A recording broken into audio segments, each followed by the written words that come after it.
¿Qué tal, mis queridos amigos, mis queridos hermanos? Qué gozo para mí saludarles, qué privilegio es desearles a cada uno de ustedes una feliz noche en la oportunidad de compartir mi aporte al estudio de la lección de escuela sabática de este día. Estamos en la primera lección del tercer trimestre del año 2024. Alabo al Señor por este privilegio y le pido sabiduría para compartir el mensaje que sea de motivación, de inspiración para cada uno de ustedes. Comparte con otros estos videos, deja aquí tus comentarios para interactuar y juntos crecer en el mensaje que el Señor quiere dejarnos a través de las hermosas lecciones de la escuela sabática. El tema de esta semana, el comienzo del Evangelio, y la sección para hoy, el Evangelio según Jesús.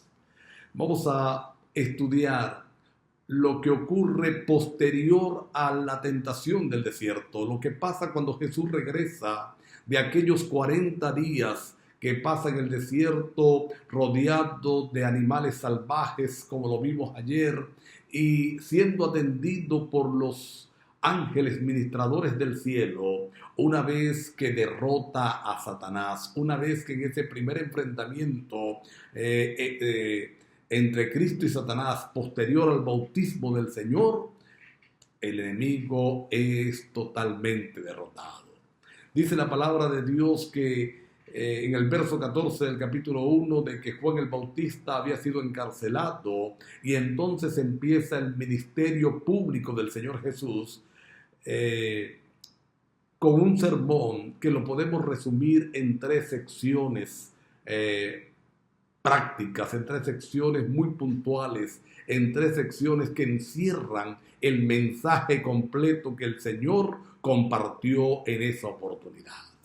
Dice la palabra de Dios que el mensaje del Señor contuvo profecía, promesas y un llamado. Y aquí vamos a encontrar nosotros los 3 elementos que debieran existir en toda predicación cristocéntrica. No es el tema, pero vale la pena el paréntesis. En cada predicación cristocéntrica debe haber en el tema profecía, debe haber pacto y debe haber llamado.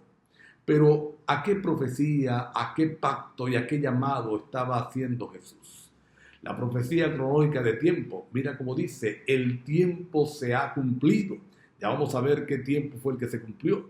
Una promesa de pacto, el reino de Dios se ha acercado, el pacto que yo hice con Adán, que yo hice con Eva y que he ido repitiendo con cada uno de los patriarcas, de los profetas y con el pueblo en general, hoy se está cumpliendo, el reino de Dios se ha acercado. Por lo tanto, en vista de que el reino de Dios se ha acercado, que el tiempo se ha cumplido, que el reino de Dios se ha acercado, hay un llamado al discipulado: arrepentíos y creed en el Evangelio.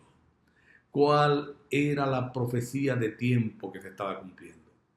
¿A qué se refirió Jesús cuando expresó el tiempo se ha cumplido?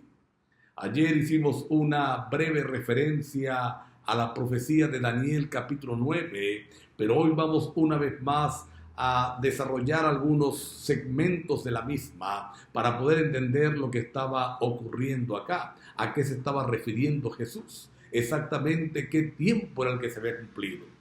Recuerda que la profecía que encontramos en Daniel 9, versos 24 al 27, iba a comenzar en el año 457 a.C., con el decreto dado para la reconstrucción de Jerusalén.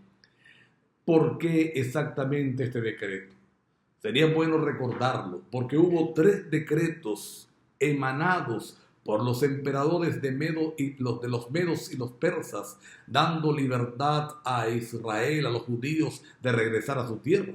Un primer decreto lo dio el rey Ciro, un segundo decreto lo da Darío y este tercer decreto lo da Artajerjes. ¿Por qué tomamos el de Artajerjes? Es bueno recordar las palabras que aparecen en la profecía de Daniel 9. el decreto debía darse para darle cierta libertad política y cierta libertad religiosa al pueblo judío. Es decir, la reconstrucción no solamente era física, no solamente era levantar las murallas, reconstruir el templo de Jerusalén, sino que podían reconstruirse como nación aparentemente independiente, con ciertas leyes locales, con autonomía para regirse por sus propias convicciones, para adorar a Dios libremente sin ningún contratiempo. El único de los 3 decretos que encerraba esa posibilidad, como lo establece Daniel 9:24, era el decreto dado por Artajerjes. Ni el de Ciro ni el de Darío servían entonces. En el 457, y dice que iban a pasar 69 semanas hasta el Mesías príncipe. Cuando sacamos la cuenta de 69 semanas, multiplicado por 7 días que tiene cada semana, son 483 días. Debemos recordar también que un día en la profecía equivale a un año. Así que estaba hablando de 483 años que iban a pasar desde la emisión de ese decreto hasta el Mesías príncipe. No olvides que los años antes de Cristo vienen en retroceso, es decir, el decreto fue dado en el año 457, el año siguiente es 456, el siguiente 455 y así sucesivamente hasta llegar al 0. Pero no hay año 0. Del año 1 antes de Cristo pasamos al año 1 después de Cristo. Y los 483 años entonces van a culminar en el año 27. En ese año se bautizó el Señor Jesús, fue ungido, fue reconocido como el Mesías. Por eso la profecía decía, desde el decreto hasta el Mesías hay 483 años, hay 69 semanas. Y Cristo viene recordándole al pueblo, el tiempo se ha cumplido, soy el cumplimiento de esa profecía de muchos años que ha dado Daniel. Ha empezado el tiempo de la restauración. Ha llegado el momento de ejecutarse el plan de salvación que fue diseñado desde antes de la fundación del mundo. 3 años y medio después, Cristo sería crucificado a la mitad de la última semana, como lo dice la profecía. Y los 3 años y medio siguientes nos darían el año 34, cuando terminarían las 70 semanas que fueron reservadas para Israel.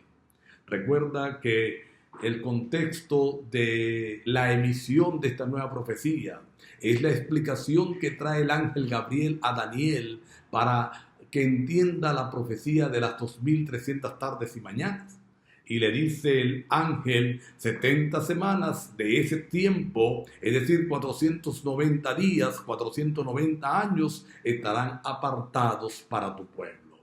Termina en el año 34 con la muerte de Esteban y la persecución en Jerusalén, que hace que los cristianos se esparzan por todo el mundo y comience la predicación en forma abierta a todo el mundo gentil.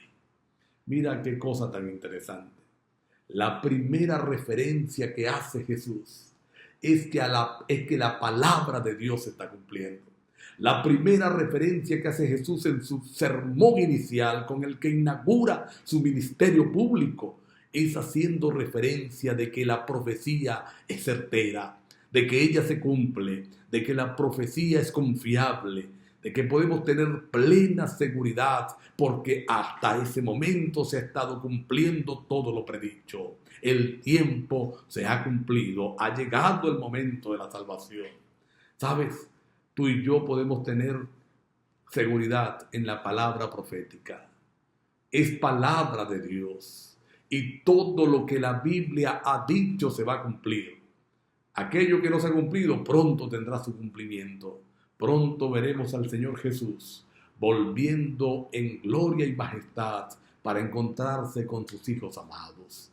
Tenemos todas muchas razones para creer en la palabra de Dios, para asegurar que es ella. Y al igual que Jesús, nosotros podemos predicar, iniciando el sermón, diciendo que las profecías del Señor se han cumplido, que el tiempo ha llegado y que necesitamos hacer pacto, que necesitamos aceptar al Señor como nuestro Salvador, arrepentirnos y creer en el Evangelio. Hoy es el mismo llamado para ti y para mí. Hoy es el mismo llamado para cada uno de nosotros. El tiempo se ha cumplido, mi hermano, mi hermana. Necesitamos acercarnos al Señor porque su reino se está acercando. El reino del Señor está llegando. Por lo tanto, vamos a pedirle que nos ayude a arrepentirnos, a creer en el Evangelio, a creer en su palabra segura. ¿Te parece que hagamos esa oración, que hagamos ese pacto hoy? Vamos a orar. Querido Padre, gracias por tu mensaje inaugural, querido Jesús, por recordarnos que las profecías son ciertas, que lo que está en la palabra de Dios escrito es realidad, que lo que no se ha cumplido aún pronto se cumplirá. Gracias, Señor, porque tu reino se está acercando y porque necesitamos entonces en esta hora, como consecuencia, arrepentirnos y creer en el Evangelio. Ayúdanos, por favor, ayúdanos en nuestras luchas, en el nombre de Jesús. Amén. Mis queridos amigos, mis queridos hermanos, bendiciones. Nos vemos mañana, Dios mediante.